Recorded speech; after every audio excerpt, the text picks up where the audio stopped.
everyone, it's Monique from Raw Blend. Today I'm making a delicious homemade raspberry jam. So this is such a simple recipe. As you can see, my chopping board is so tiny because it is just a few simple ingredients here today. So today I'm using the Vitamix Ascent A3500i. This is Vitamix's top of the line, and we are very excited to have all of the 1.4 litre containers this year.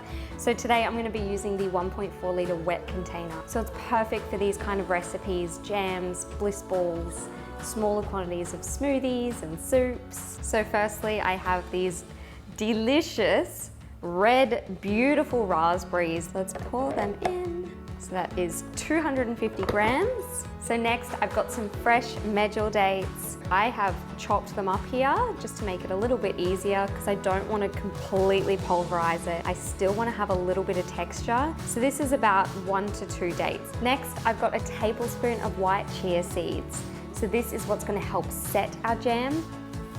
I've got half a lemon, so I'm going to squeeze the juice in. So this is a great vitamin C machine.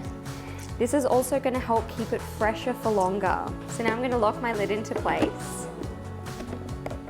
I'm going to start on low speed, move it up to about 5 to 7. So the smoother you want your jam, the higher speed you go. Let's get started.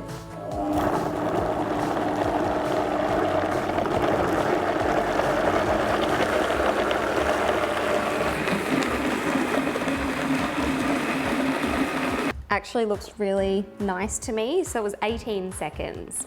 So really just as long or as short as you want. It smells so fresh. Let's give it a big try. That's nice and sweet with that little zest of lemon in there. That is going to be so beautiful in the morning.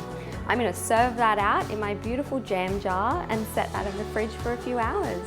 Happy blending.